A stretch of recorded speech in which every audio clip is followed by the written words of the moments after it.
सखियां आपस में बातचीत करती हैं। तो वहां से बातचीत करती हुई घर की तरफ वापस आई। जब वापस आई तो रुक्मणी ने आकर के देखा है। क्या देखा? गांव में एक ब्राह्मण जी भिक्षा को मांगते हुए आए और भिक्षा मांगते हुए आए। ब्राह्मण जी कहते हैं संसार के लोगों कि अब इस पृथ्वी पर धराधाम पर भगवान का अवतार हो गया है कि ब्रजभूमि में हुआ है अवतार कन्हैया का और सौभाग्य है जिन्हें वो दीदार कन्हैया का। इस लोक ही से क्या परलोक ही से क्या त्रिभुवन त्रिलोक में है अधिकार कन्हैया का। जवाब दिया इस संसार में भगवान का अवतार हो गया। जो इसे रुक्मणी ने मनिहारी गीत सुना, रुक्मणी के हृदय में प्रीत जाग उठती है। रुक्मणी सोच रही है कि प्रभु आप कहाँ सो रहे हो। तो उसी समय मेरे भैया आज धीरे धीरे रुक्मणी जो थी भगवान को याद करती थी। तो एक दिन की बात रुक्मणी के मैया ने देखा कि आज मेरी बेटी सियानी हो चुकी है। तो राजा भीष्मक को बुलाया, जवाब दिया है महाराज अपनी बेटी सियानी हो चुकी है, कोई सुंदर घर वर तलाश करो और बिटिया की शादी की जाए। महाराज भीष्मक कहते हैं रानी तुम चिंता मत करो, मैं बहुत जल्दी कोई सुंदर वर ढूंढ करके बेटी की शादी करूंगा। आज महाराज भीष्मक अपने दरबार में आए। दरबार में आकर के कहते हैं सभा के लोगों सुनो,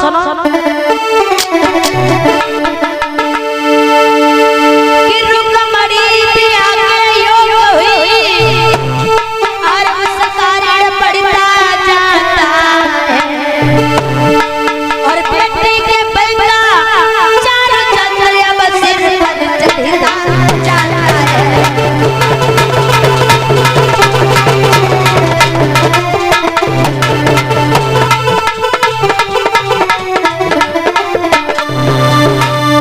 जैसे इतने बच्चन कहे हे सभा के लोगों कोई अच्छा घर वर ढूंढो और मेरी रुक्मणी शादी के योग हो गई। तो वहां पर कोई नहीं बोला। आज उसी समय महाराज का छोटा पुत्र है, आज बड़ा पुत्र है रुक्म छोटा है। छोटा पुत्र कहने लगा, बड़ा पुत्र रुक्म बोला पिताजी मैंने अपनी बहन के लिए बड़ा सुंदर वर ढूंढ रखा है। जवाब दिया कौन है? अरे चंदेरी का रहने वाला शिषपाल जो मेरा साला है, हम अपने साले के साथ अपनी बहन की शादी करेंगे। जैसे इतने बच्चन सुने आज भीष्म कहने लगे बेटा तू अपने साले के साथ में अपनी बहन की शादी करेगा। जवाब दिया क्यों? जब उन्हें अपनी बहन हमारे लेकर दी तो हमें कौन सी परेशानी है? आज कहने लगे जवाब दिया है पिताजी बोले बेटा जब तक मैं जीवित हूँ तब तक मैं हरगिज नहीं होने दूंगा। लेकिन रुक्म जो था अपने साले शिषपाल के लिए पत्र लिखता है और नाई और ब्राह्मण को बुलवाया, पत्र लिखने लगा। कैसे पत्र लिख रहा है भैया?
आज मेरे भैया जो ये पत्र लिखा कि बहिं बुलाकर विप्र को लगन याद ठहराए, चंदेरी के भूप को कोई टीका दो चढ़ा।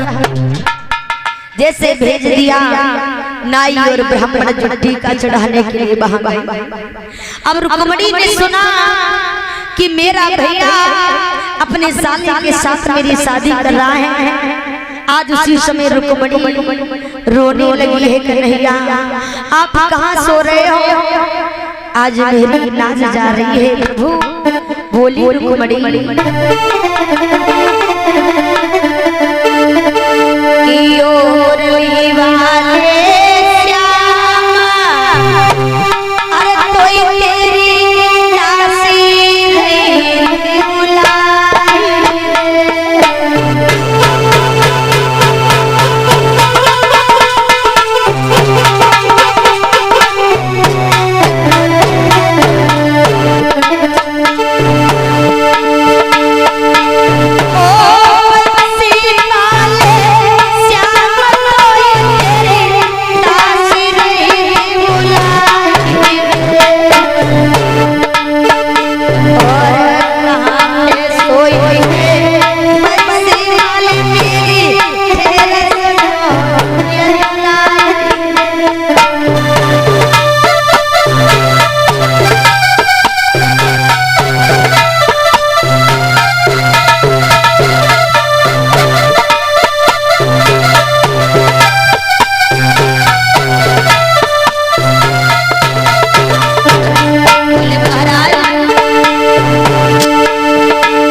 उसी समय रुक्मणी कन्हैया को याद करते करते वहीं पर सो जाती है। सोते समय पर भी भगवान कन्हैया ने रुक्मणी को दर्शन दिए। तो उसी समय रुक्मणी ने देखा, जब कन्हैया सपने में आए तो रुक्मणी बोली कन्हैया मुझे अभी यहाँ से ले चलो।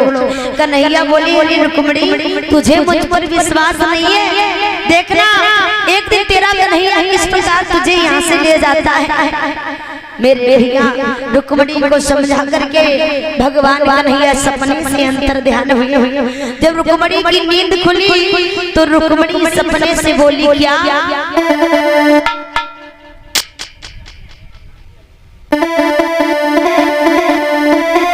कि सपनों तोई मरवाई हो,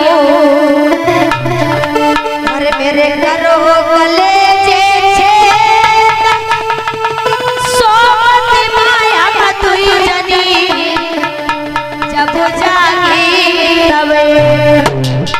जैसे ही ये बात सपने से कही तो सपनों कोने से बोलो रुक्मणी,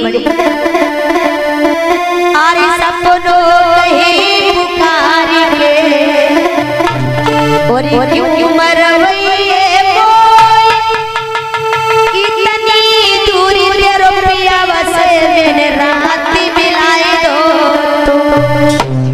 आज सपनों बोलो रुक्मणी, इतनी दूर द्वारिका नगरी से कन्हैया को हमने तो ही मिलाए दो, अब तू तो मोय को मरवा देनो शायर है। मेरे भैया आज धीरे धीरे इधर क्या हुआ, पाल की भाभी सुषपाल को दूल्हा बनाने लगी तो बड़े बड़े अशुभ होने लगे भैया। कैसे कि भाभी दूल्हा रही बनाए और जागो पाँव पटना से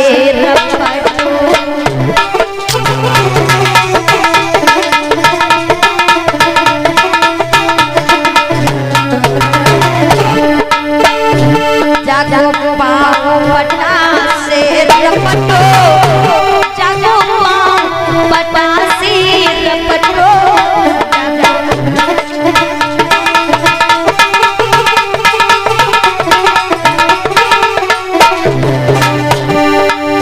भाभी दूल्हा रही बनाई, जागो पाँव पटना से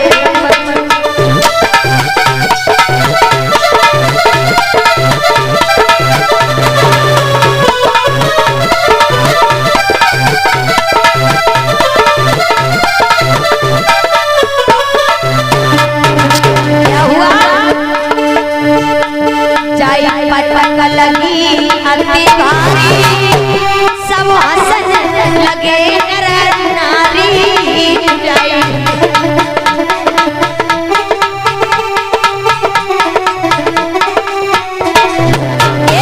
जाई पट लगी अति भारी, सब हंसने लगे नर नारी।